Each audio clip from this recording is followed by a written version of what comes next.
Journal Combat, 7 septembre 1944. Nos frères d'Espagne. Cette guerre européenne, qui commença en Espagne il y a 8 ans, ne pourra se terminer sans l'Espagne. Déjà, la péninsule bouge. On annonce un remaniement ministériel à Lisbonne.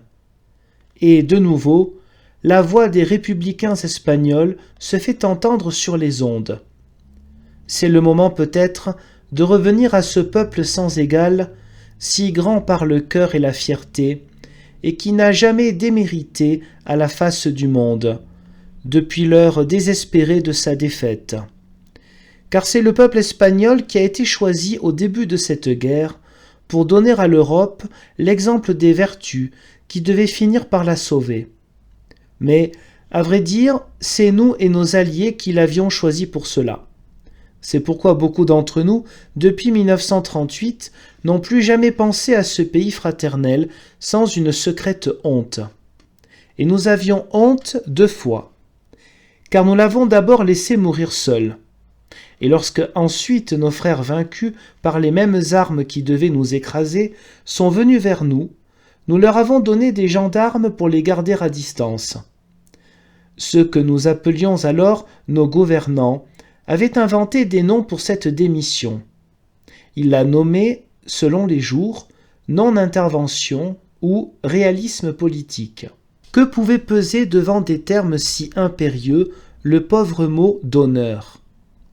Mais ce peuple, qui trouve si naturellement le langage de la grandeur, s'éveille à peine de 6 années de silence dans la misère et l'oppression, qui s'adresse déjà à nous pour nous délivrer de notre honte. Comme s'il avait compris que désormais c'était à lui de nous tendre la main, le voilà tout entier dans sa générosité, sans peine aucune pour trouver ce qu'il fallait dire.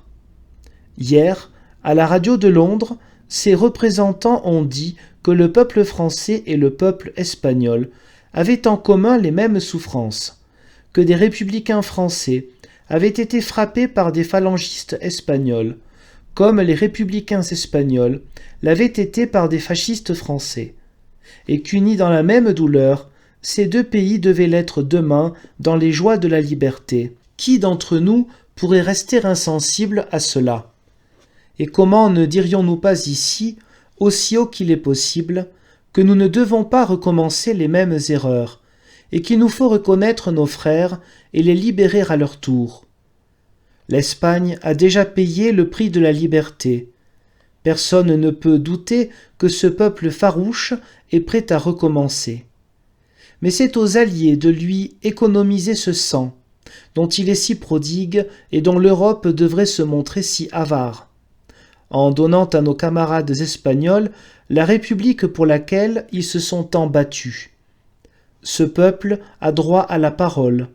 Qu'on la lui donne une seule minute, et il n'aura qu'une voix pour crier son mépris du régime franquiste et sa passion de la liberté.